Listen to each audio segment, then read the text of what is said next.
113 सीटों पर टीएमसी आगे, 103 सीटों पर बीजेपी आगे और 103 सीटों पर इस वक्त बीजेपी आगे चल रही है। टीएमसी 113 सीटों पर आगे चल रही है। वहीं केरल की आपको बात बता दें, केरल में एलडीएफ की सरकार रिपीट होती नजर आ रही है। रुझानों में बहुमत हासिल कर लिया है लेफ्ट की सरकार ने और प्रसाद भोसेकर जो हैं वो मेरे साथ इस वक्त स्टालिन के घर के बाहर से मौजूद हैं, प्रसाद भोसेकर, क्योंकि रुझानों में डीएमके 104 सीटों पर आगे है। डीएमके रुझानों में डीएम की बहुमत से 14 सीट दूर है। तमिलनाडु में जाके एआईएडीएमके सत्ता में है, बिना करुणानिधि बिना अम्मा के चुनाव हो रहा है ये, और डीएमके कांग्रेस के साथ मिलकर वहां पर चुनाव लड़ रही है और यहां पर डीएमके 104 सीट पर आगे है। यानी कि एग्जिट पोल सही साबित हो रहे हैं प्रसाद।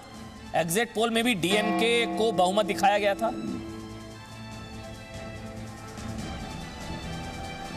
बिल्कुल अमन, जब से चुनाव घोषित किए गए हैं तब से ये माना जा रहा था कि डीएमके द्रविड़ मुनेत्र कड़गम काफ़ी प्रबल दावेदार है तमिलनाडु में, क्योंकि पिछले 10 साल से एआईएडीएमके सत्ता में थी यहाँ पर। और तमिलनाडु का इतिहास अगर देखें, राजनीतिक इतिहास, तो हमेशा 5-5 साल के बाद देखा गया है कि सत्ता परिवर्तन होता है। लेकिन पिछली बार 2011 और 2016 में जयललिता ने 2 बार अपनी सरकार बनाई, लेकिन 2016 में उनके निधन के बाद जो है एआईएडीएमके ज़रूर सत्ता में थी, लेकिन उसके बाद जिस प्रकार के घटनाक्रम हुए या फिर पॉलिटिकल एंटी इनकम्बेंसी देखी गई, उसके चलते स्टालिन को काफ़ी जो है यहाँ पर जब वो कैंपेनिंग कर रहे थे पूरे तमिलनाडु में समर्थन दिख रहा था। लेकिन अभी भी जो है नतीजे आने बाकी है। कई जगहों से तमिलनाडु के 234 सीटों पर जो है चुनाव हुए थे और 234 सीटों की विधानसभा यहाँ पर है और अभी भी नतीजे आने बाकी है। शुरुआती ट्रेंड्स में ज़रूर डीएमके आगे दिख रही है और स्टालिन काफ़ी प्रबल दावेदार माने जा रहे हैं। तो एआईएडीएमके डीएमके तमिलनाडु में डीएमके 105 सीटों पर आगे है और बंगाल की हल्दिया सीट से बीजेपी आगे, टीएमसी 113 सीटों पर आगे, बीजेपी 103 सीटों पर आगे। 222 सीटों के रुझान अब तक सामने आ चुके हैं। 222 में से 103 सीटों पर बीजेपी इस वक्त आगे चल रही है, 113 सीटों पर टीएमसी इस वक्त आगे चल रही है। बहुमत का आंकड़ा 147 है, 147, 292 कुल सीटें हैं, 292 वैसे 294 है, लेकिन 2 सीटों पर उम्मीदवारों के निधन की वजह से 292 सीटों के नतीजे आ जा रहे हैं और 292 में 103 सीटों पर बीजेपी आगे, 113 सीटों पर टीएमसी आगे। बहुमत का आंकड़ा 147। उधर असम की बात करें तो बीजेपी 46 सीटों पर आगे है। लेकिन केरल के रुझान एक बार मैं आपको जल्दी से दिखा देता हूं, क्योंकि केरल में एलडीएफ की सरकार 90 सीट, केरल 140 सीटें हैं, बहुमत का आंकड़ा 71 है। शुरुआती रुझानों में बहुमत से 19 सीटें ज्यादा हासिल कर ली है एलडीएफ ने। एलडीएफ यानी कि लेफ्ट यानी कि पिनरई विजयन वहां पर सीएम रिपीट कर रहे हैं और ये 40 सालों का इतिहास बदल रहा है। 40 सालों का इतिहास केरल में बदल रहा है और केरल में सारी सीटों के रुझान आ गए। 140 के 140 सीटों में रुझान आ गए, तो ऐसा लग रहा है कि एलडीएफ सरकार बना रही है। किस मार्जिन से बनाएगी वो नहीं पता, लेकिन सरकार तो बना रही है। तो केरल में एलडीएफ की सरकार, लेकिन बंगाल में देखिए मामला 222 सीटों के रुझान अब तक सामने आ चुके हैं। 113 सीटों पर टीएमसी और 103 सीट पर बीजेपी इस वक्त। लेकिन ममता बनर्जी पीछे चल रही हैं नंदीग्राम से। शिखा जी हमारे साथ हैं, सीनियर जर्नलिस्ट हैं। शिखा जी, नंदीग्राम से ममता बनर्जी पीछे, टीएमसी आगे, ममता पीछे। कि इस वक्त ममता जी हार रही हैं और अगर वो नंदीग्राम से हारी तो ये लगता है कि वो पश्चिम बंगाल में टीएमसी का जो नतीजा होगा वो बहुत ही बुरा होगा और भाजपा सरकार में आएगी, सत्ता में आएगी। लेकिन मैं फिर से दोहरा रही हूँ कि अगर भाजपा आए और भाजपा अगर स्पष्ट बहुमत से आए तो प्रॉब्लम यही है कि सरकार चलाएगा कौन। ये है पश्चिम बंगाल में इस वक्त का सब इसी पे चर्चा कर रहे हैं और यहाँ पे आपके जो जितने एक्सपर्ट्स हैं वो तो शायद हमसे ज़्यादा एक्सपर्ट हैं, क्योंकि हम तो सिर्फ स्वतंत्र लोग हैं, हम तो यहीं पे के लोग हैं, हम कलकत्ता के लोग हैं। हम बाहर, कलकत्ता के बाहर क्या होता है, कैसा होता है, कैसा था पहले, अब कैसा होगा, अब परिवर्तन क्या होगा, इसका कोई हमको अंदाज नहीं है। ये जब हमको सुनने में आता है तब मुझे लगता है कि ये ऐसा प्रोग्राम में हमको पार्टिसिपेट करना ही बेकार है, क्योंकि हम तो कुछ जानते ही नहीं है, बाकी लोग ज्यादा जानते हैं हमसे। तो फिर भी मैं आपकी खातिर यही कह रही हूँ कि इस वक्त ममता बनर्जी अगर नंदीग्राम से हार गई और तृणमूल को फिर उम्मीद बहुत कम है तृणमूल जीतने का। एक दूसरा है कि अगर भाजपा जीते तो भाजपा का यही एक समस्या है, क्योंकि परिस्थिति जो है पश्चिम बंगाल में, यहाँ पे सरकार को आज से ही काम करना है और आज से ये काम भाजपा, अगर जैसे यहाँ पे चर्चा हो रही थी कि अगर भाजपा को ये सोचना पड़े कि कौन मुख्यमंत्री बनेगा और कितने लोगों को हम हमारे अपने साथ हम जोड़ पाएंगे अगले 3-4 महीने में, तो अगर ये चिंता भाजपा को पहले है तो यहाँ के लोग क्या करेंगे? मरेंगे सिर्फ। ये कैसा सोच है कि आप 3-4 महीने की बात कर रहे हैं यहाँ पे पैंडेमिक है, महामारी है, लोग मर रहे हैं और इसको संभालना जरूरी नहीं समझते, और आप समझ रहे हैं कि ये यहाँ पे कैसे अपना नंबर्स बढ़ाया जाए। ये राजनीति तो कुछ समझ में नहीं आ रहा है। और अगर पश्चिम बंगाल ने भाजपा को वोट दिया है तो भाजपा से बहुत उम्मीद है कि आप सरकार सही तरीके से करेंगे। ड्यू रिस्पेक्ट शिखा जी, नंबर्स के लिए तो भैया क्या टीएमसी ने भी तो नंबर्स बढ़ाने के लिए चुनाव में है ना? टीएमसी 120 पर है, बीजेपी 108 पर है।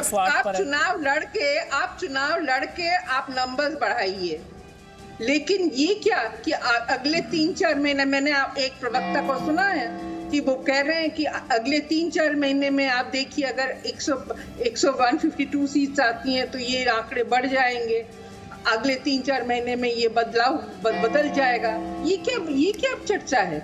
जहाँ पे पैंडेमिक से लोग मर रहे हैं वहां पे यही चर्चा अगर भाजपा को हो तो ये तो परेशानी की बात हो गई है ना पश्चिम बंगाल में। नहीं, वो तो चुनाव से पहले भी हुआ ना मैम शिखा जी, वो तो चुनाव से पहले भी शुभेंदु अधिकारी से लेकर मुकुल रॉय। पैंडेमिक सर्ज इस बुरी हालत में तो नहीं थी ना कि दुनिया भर से आपको मदद लेनी पड़ रही है, मदद आ रही है और उसको हम बांट भी नहीं सक रहे हैं। तो ऐसे हालात में अगर हम यही बात करें जो 3 महीने पहले, 4 महीने पहले, 2 साल पहले हम कर रहे थे, तो इसका मतलब क्या हुआ कि भाजपा के सोच में कोई परिवर्तन ही नहीं हुआ है परिस्थिति का। परिस्थिति जो था 2 साल पहले अब भी है, यानी कि पैंडेमिक के पहले परिस्थिति जो था वो आज भी है परिस्थिति है। ये कैसा जिम्मेदार है? बीजेपी तो वहाँ अभी सत्ता में नहीं है। रासबिहारी जी बोल रहे हैं सीनियर जर्नलिस्ट से, बोलिए रासबिहारी जी। अभी तो वहाँ पर बीजेपी की क्या जिम्मेदारी है? बीजेपी तो सत्ता में है नहीं। जो स्वास्थ्य विभाग है, स्वास्थ्य मंत्रालय जो है, और दूसरी देखिए शिखा जी, दूसरी बात यह है कि जिस तरह से पश्चिम बंगाल में लोग खुलेआम घूम रहे हैं, मास्क नहीं लगा रहे हैं। मैं भी बहुत जगह घूम के आया। मैंने की बात कीजिए, आप दिल्ली की बात भी कीजिए, कहाँ की बात कर रहे हैं आप इस देश में रहते हैं ना, तो देश की बात कीजिए। कहाँ पे परफेक्ट इम्प्लीमेंटेशन ऑफ मास्क और सोशल डिस्टेंसिंग हो रहा है? ये ऑक्सीजन सिलेंडर के लाइन में, क्रीमेटोरियम्स में कहाँ पे ये सोशल डिस्टेंसिंग आप मुझे दिखा रहे हैं? आप क्या समझते हैं कि हम मुफस्सल में रहते हैं इसलिए हमें कोई तो जब ये जो भी होर्डिंग्स है, जो भी जमाखोरी है, गैस की हो, दवाइयों की हो, इसकी जिम्मेदारी तो राज्य सरकार की, दिल्ली की सरकार हो, चाहे पश्चिम बंगाल की सरकार हो या यूपी की सरकार हो, वही सरकारें जिम्मेदार हैं इसके लिए। अब बीजेपी का नेतृत्व थोड़ी जिम्मेदार है कि चुनाव आयोग थोड़ी जिम्मेदार है कि आप कह रहे हैं कि चुनाव टीएमसी आयोग जब तक ये इलेक्शन का फेज वाइज इलेक्शन हो रहा था, जरूर चुनाव आयोग जिम्मेदार था। कहाँ उन्होंने सोशल डिस्टेंसिंग करवाई? इतना खर्चा किया पैसे, इतना पैसा, आपका पैसा और हमारा पैसा ही है। इलेक्शन कमीशन के पास और तो किसी का पैसा है नहीं।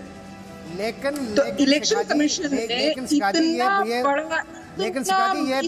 ये भी ध्यान देने की बात है कि पश्चिम बंगाल में चुनाव के दौरान 50 से ज्यादा लोग मारे गए हैं। और अगर चरणबद्ध चुनाव 8 चरणों में चुनाव ना होता, केंद्रीय फोर्सेज ना होते, तो क्या हालत होती? के हिसाब से ये वो ले आए। तो ये जो इंतजाम है, उसके बाद अगर पब्लिक मीटिंग्स पे, रोड शोज में अगर लोग सोशल डिस्टेंसिंग, मास्किंग एक्सेट्रा नहीं ऑब्जर्व की, यहाँ पे कैंडिडेट्स मर गए। आपको तो ये भी पता होगा कि यहाँ पे 5 कैंडिडेट की मृत्यु हो गई है। 294 सीट्स में से 292 की अब चुनाव भी हो रहा है। लेकिन मेरा आपसे एक सवाल और भी है कि पश्चिम बंगाल का बुद्धिजीवी वर्ग जो राजनीतिक हिंसा है उस पर क्यों चुप रहता है? मैं देखता हूँ कि जो हिंसा की खबरें होती हैं, जो वहाँ पर राजनीतिक हिंसा में लोग मारे जाते हैं, वो चर्चा में नहीं आती, वहाँ पर वो अखबारों में सुर्खियां नहीं बनती। अगर दिल्ली में एक बम फट जाए तो वो यहाँ के पहले पन्ने पर छपेगा, लेकिन पश्चिम बंगाल में ऐसा नहीं होता। 4 लाइन की खबर छप जाती है कि बम फटा और 1 मरा 4 आदमी घायल।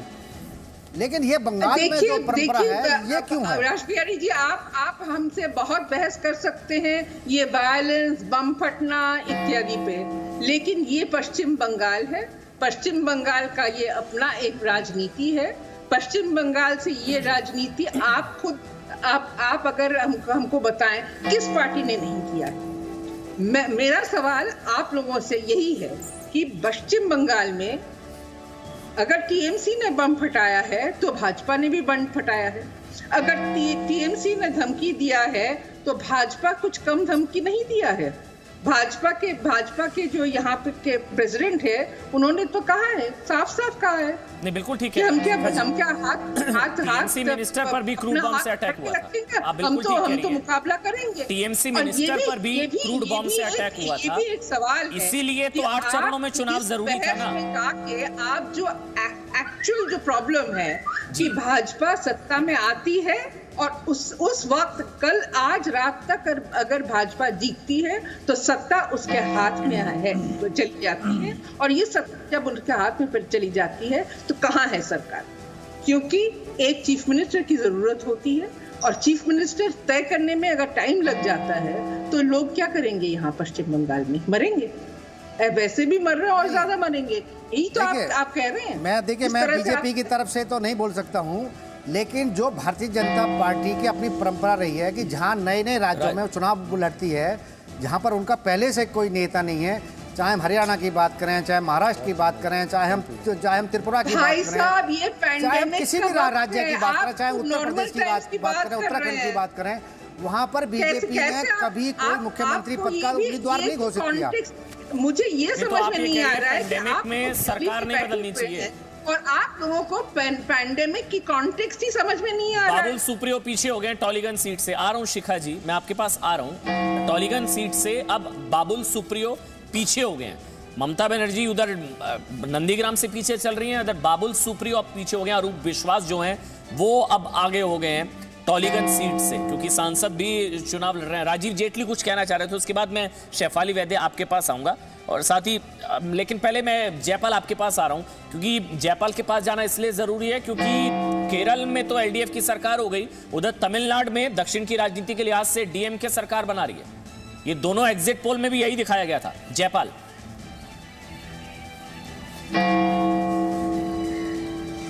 जी बिल्कुल, जो अभी हमारे पास जो शुरुआती रुझान आए हैं, अभी थोड़ी देर पहले जो है पहले राउंड की वोटिंग खत्म हुई है और अभी जो हमारे पास रुझान है यानी 140 के 140 सीटों पे, तो एलडीएफ 85 सीटों पे आगे चल रही है, जबकि यूडीएफ जो है वो 52 पर और भारतीय जनता पार्टी यानी एनडीए जो है 3 सीटों पे आगे है। मेट्रोमैन ई श्रीधरन पालाकाड से लीड कर रहे हैं। तो जैसा कि पॉलिटिकल पंडितों का कहना था और एग्जिट पोल में भी